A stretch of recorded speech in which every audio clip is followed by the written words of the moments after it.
Good dreaming, everybody, and welcome back to a brand new video. It's Hashim the Dream. I know it's been a little while since I last recorded a video for you guys. I got a little sick for a while, and then after that, it was a little bit of procrastination.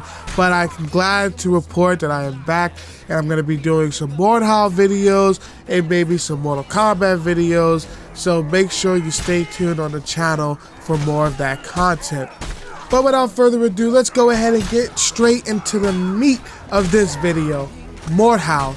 You guys love it. It's a great game, but you're probably wondering to yourself, how do I get better? How do I win more of these fights?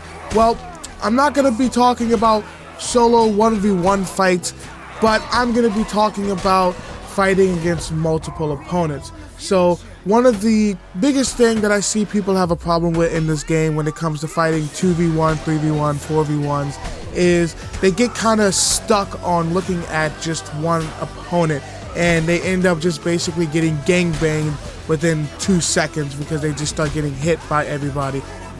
So we're going to try to correct this problem that everybody has with some tips in this video. So first things first that I like to do when I'm playing front lines and I'm expecting to fight against, 2, 3, 4, and 5 opponents at the same time is I'm going to use a sword and shield combo. Now, this may be looked down upon as, oh, you're bad because you're using a shield, but here's the thing, you're playing front lines, you're getting ganked.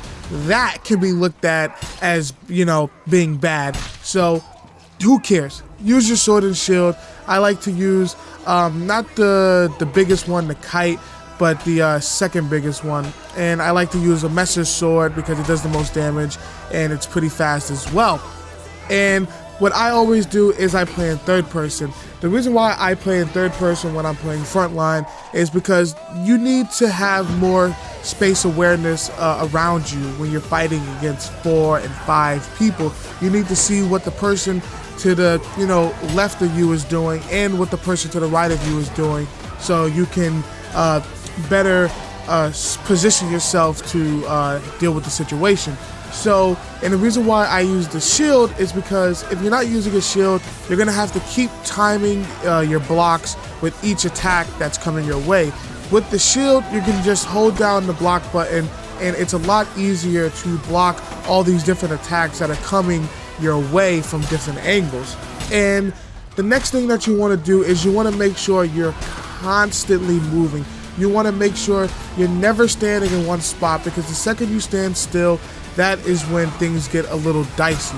That's when everybody has a easy time of trying to attack you, and all of their attacks are going to come at you, and then it's going to be even harder for you to try to block everything at once.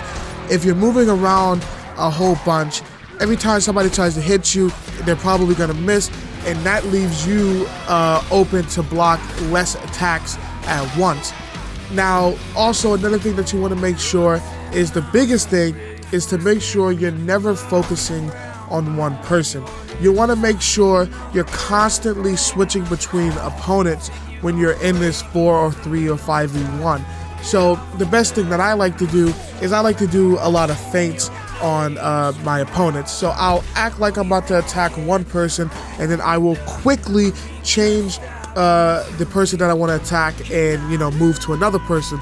So the person that I'm about to attack, he'll try to block, and then I'll aim at another person and they won't see it coming, and then they'll get hit.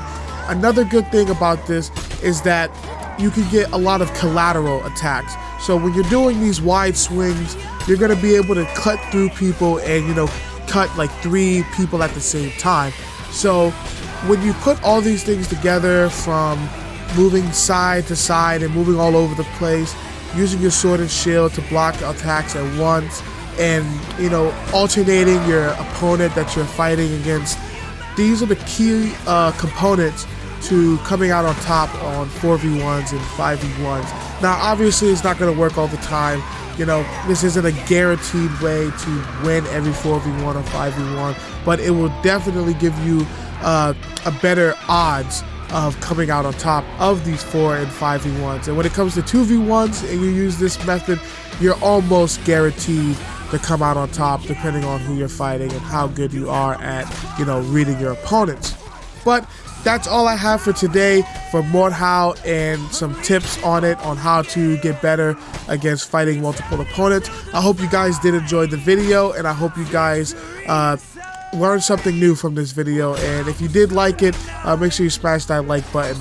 Make sure you stay tuned for more Mordhau videos. I'm going to be uploading those in the coming days.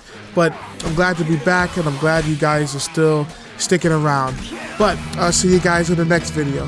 But don't forget to stay happy, be positive, and never give up on your dreams. Bye-bye now.